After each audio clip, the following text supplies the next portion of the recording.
regiões turísticas mais importantes do Brasil está no centro de uma disputa judicial. Parte de Paraty, no litoral sul do Rio de Janeiro, foi leiloada, incluindo áreas dentro das ilhas. O Fantástico investiga o que está por trás dessa briga que surpreendeu moradores e mudou o clima de tranquilidade nesse paraíso. É como se o mar pedisse proteção às montanhas para descansar um pouco.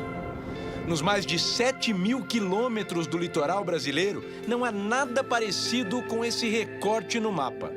É o Mamanguá, conhecido como o único fiorde brasileiro. Aqui você só chega de trilha ou de barco. Agradeço a Deus todos os dias pelo lugar da gente, pela tranquilidade. Porque não tem ressaca, maresia, ondas grandes, é um lugar muito abrigado. Mas incomum ainda é que essa beleza resiste a meio caminho entre as duas maiores cidades do Brasil. Num lugar em que a natureza, a cultura e as construções são patrimônio mundial. Em Paraty, o que foi no passado continua sendo. No entanto, hoje em dia, a calma é só aparente. Tem gente que fica o tempo todo atento no mar, se vem algum barco diferente. Os mais velhos, eles estão com uma angústia que é quase uma doença. Porque a gente está aqui à deriva, sem saber o que vai acontecer. Toda essa aflição tem um motivo. A cidade e a natureza ao redor, preservadas por tanto tempo, podem estar passando por uma das maiores mudanças dos últimos séculos. O mapa dessa região foi redesenhado por um leilão. No último mês de abril, a Justiça determinou a venda de 32 áreas no município. Os lotes estão em algumas das 63 ilhas, como a pequenina Ilha do Cedro ou a gigantesca Ilha do Algodão. São também terrenos nas encostas do Mamanguá, além de praias, montanhas e até uma área dentro do Parque Nacional da Serra da Bocaina. São áreas sob regime especial de proteção. Essa área está sob jurisdição de uma unidade de conservação federal que tem um conjunto de regras e restrições de uso e ocupação. O leilão é uma das últimas etapas de um longo processo de inventário. As terras pertenciam a este homem, o português José Maria Rolas. Esse livro, escrito por uma das 6 filhas dele, conta que o comerciante fez fortuna sendo pioneiro no ramo de aluguel de roupas de luxo, no Rio de Janeiro. A Casa Rolas era uma das lojas mais tradicionais da antiga capital do país. Os terrenos foram comprados com os lucros da loja em um leilão da Receita Estadual em 1936.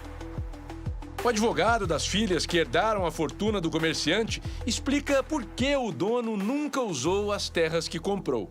Não tem uma história de aproveitamento, mas sim uma história de aquisição de bens, crescimento patrimonial, e preservaram esses bens como bem da família. Os novos proprietários conheceram o terreno no anúncio do leilão. As áreas são apresentadas como cenários paradisíacos à beira-mar. Mas nas fotos ilustrativas não aparecem as casas e as pessoas que já moravam nesses locais.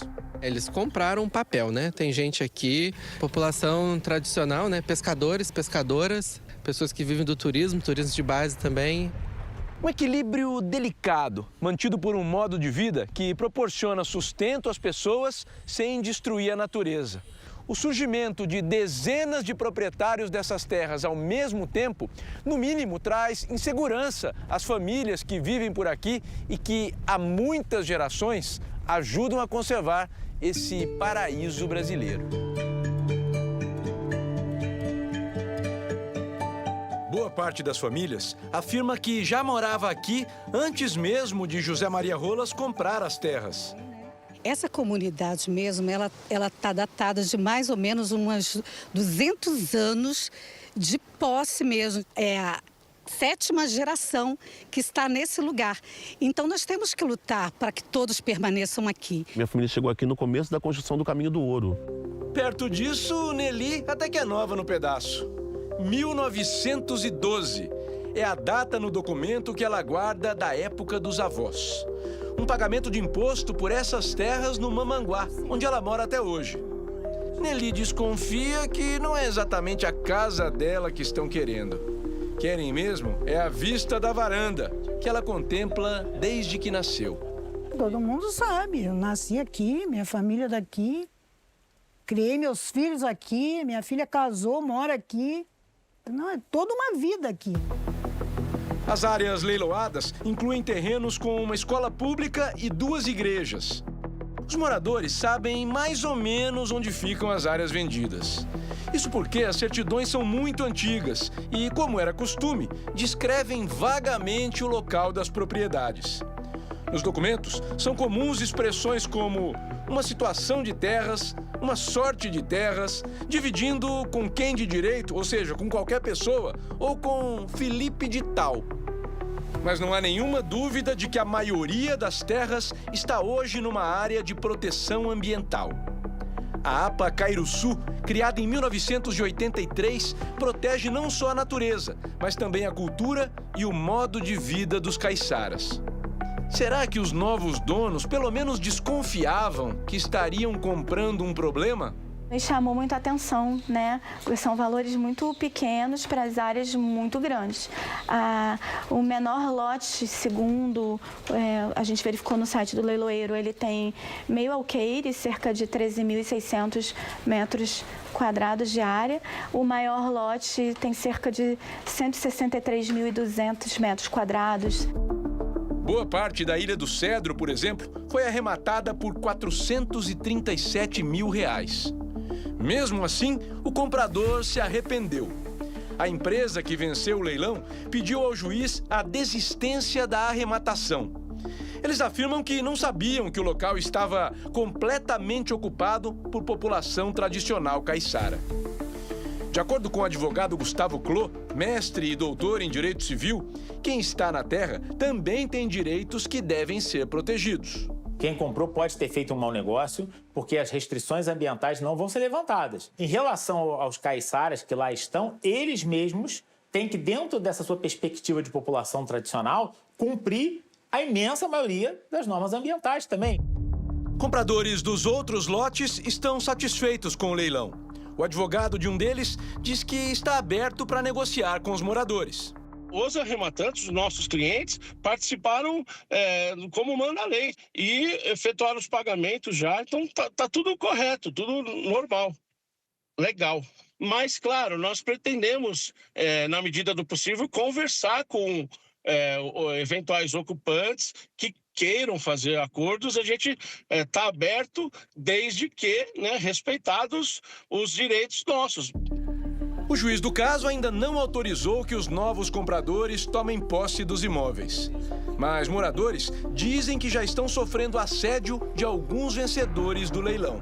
A gente chegando lá, os ditos arrematantes chegaram e já chegaram falando com a prancheta que a área tinha sido arrematada e que eles iam indenizar as pessoas que estivessem lá.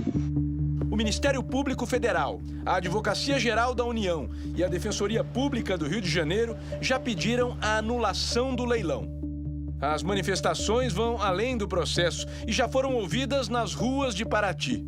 No mês passado, no Festival de Jazz da cidade, a música foi interrompida pela voz do público.